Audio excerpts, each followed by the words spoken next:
First thing is to understand what caused the disease, and hence you know how you can prevent it from happening again. Healing broadly happens in 5 layers, though there are a lot of overlaps.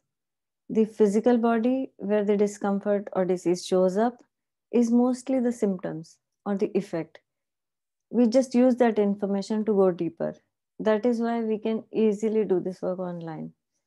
First layer that we work on is the emotional layer. That is how you feel about the issue. The same kind of pain may cause anger in one person and sadness in another. So two people with same kind of pain is not the same thing here. Second layer is psychological, which includes all the conscious, subconscious, and unconscious mind. Conscious is what you are thinking. For example, a person has pain in a shoulder, and the conscious thoughts may go like, "Oh, I cannot go to work today," or "When will this get over? Should I take a painkiller? Or what if it gets worse?" And the subconscious are the underlying beliefs, some decisions or conclusions that we tend to make when we go through difficult experiences. This is also where unprocessed traumatic experiences are stored. You can work directly on the mindset, but it is much easier to change it when there is no emotional baggage with it. This brings us to the third layer of healing, which is the least talked about, is the identity. If someone has the identity of being a victim embedded in their mind, no amount of emotional or mindset work will prevent them from attracting similar situations where they feel like victim again. And we all have some identities we associate with, like I'm not good enough, I'm just a mess, I'm a loner, or I'm helpless. Even though this sense of self or identity is also a part of our psychological makeup, but it is significant enough to be addressed separately. The fourth layer is ancestral, also called genetic.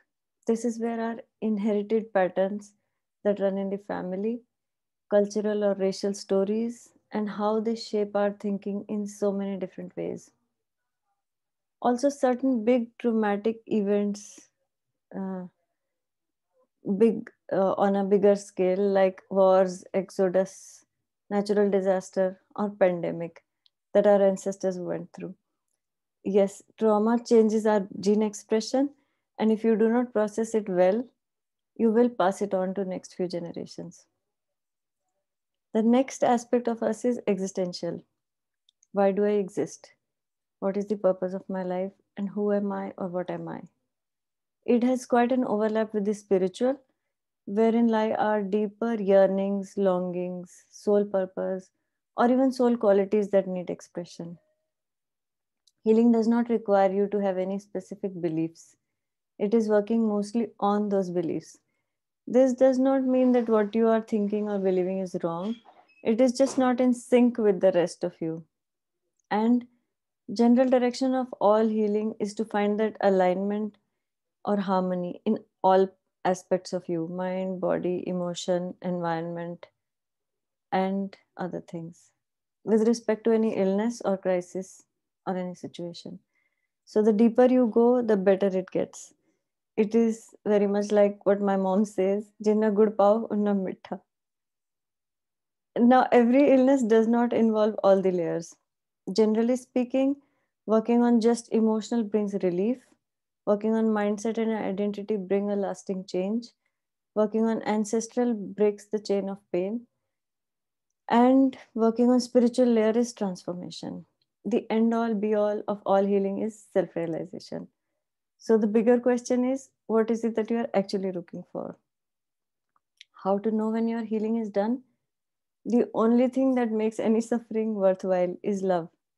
So you know it is done when you experience a profound level of love. This could be for any aspect of yourself or your parents, your partner, or the person involved. Or as a result of this work, you are able to feel that ease in your life situation or an insight that makes it worthwhile. When you truly start feeling gratitude about the painful experience or condition, you are healed of that thing. So the cliche statement that everything happens for a good reason, when it becomes your reality in that situation and you know the good reason very well, then it is coming out from your own personal experience. I wish you be well.